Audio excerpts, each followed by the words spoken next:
Hi, welcome back. And we're going to talk more about metamorphic rocks, specifically looking at the Earth Science reference table on page 7.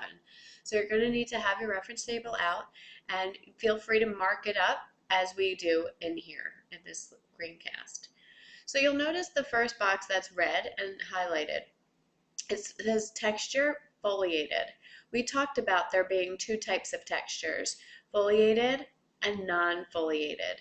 Now, if you look within the foliated box, you see mineral alignment and you see banding. We use the reference table to go across, and we see that in the mineral alignment, what you line up would be slate, phyllite, and schist. Those would all have mineral alignment.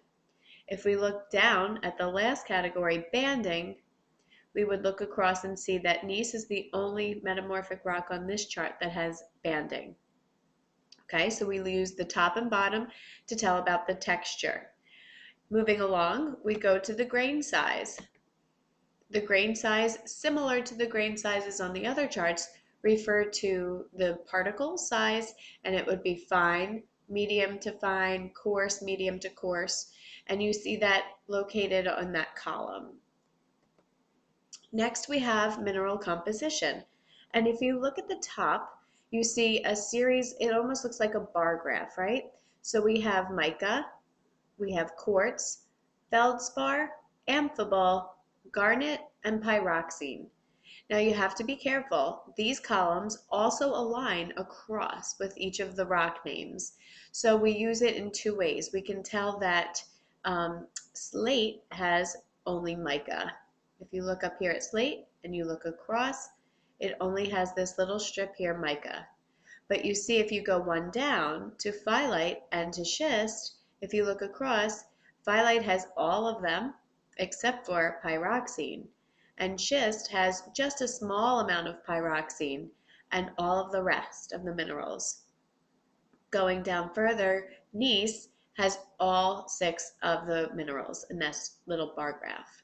Okay, so you need to again go across and use the lines to help you determine the mineral composition. If you look down at the non-foliated section, it's a lot different because these are monomineralic.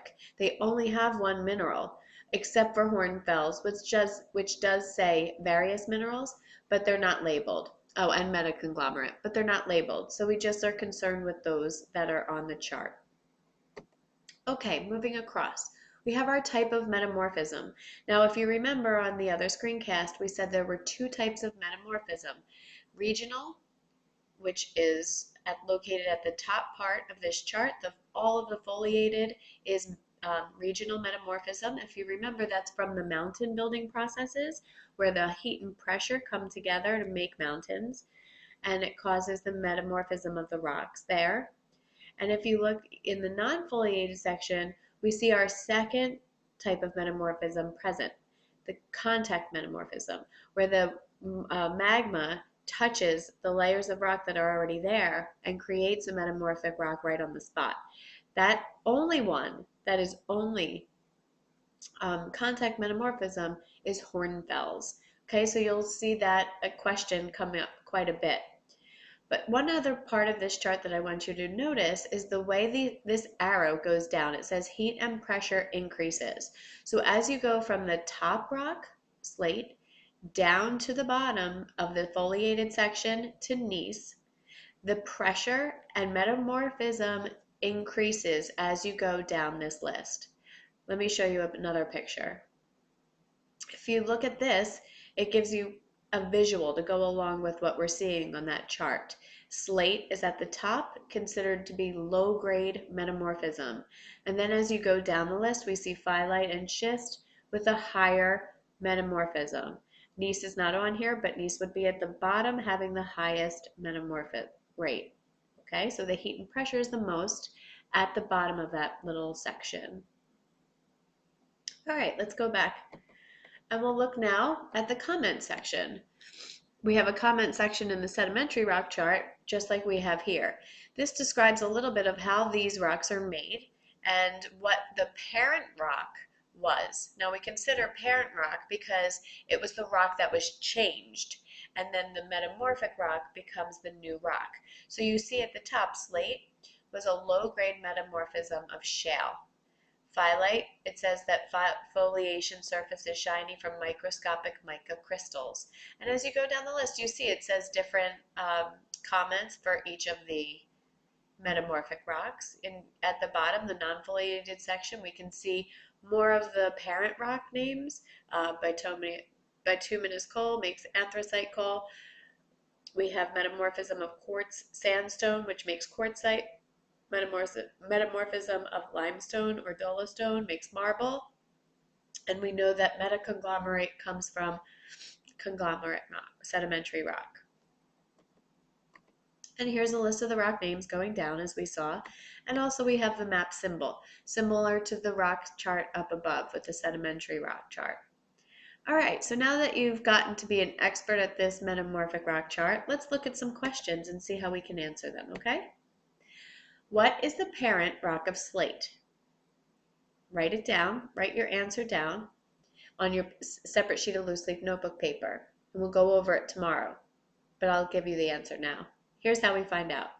We first look for the rock slate, and then we read in the comments it says it's a low-grade metamorphism of shale. So shale is considered the parent rock of slate. It is a sedimentary rock. Now we want you to name a metamorphic rock that is formed only by contact metamorphism. Remember I said that before, that this one will be asked quite a bit? Well, if we go down to the type of metamorphism column, we're going to look just for contact metamorphism, and we go across and we see it's hornfels.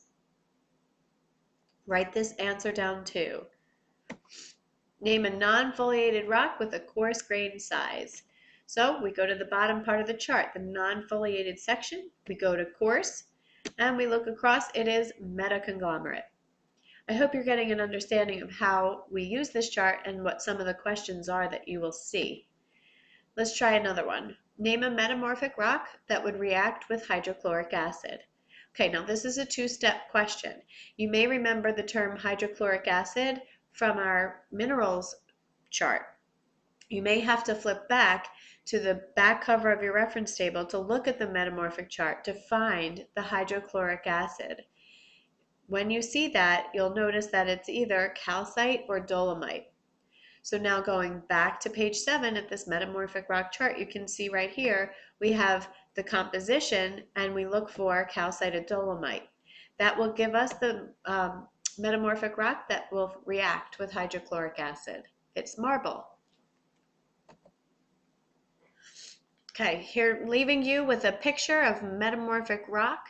You can see that pickaxe there is just a size proportion to show you how large the area is. Most likely this was created through regional metamorphism because it's a little distorted and because it looks like it's over a larger area. I hope you have a great day, and I hope now you feel a little more comfortable with the metamorphic rock chart. We'll see you next time.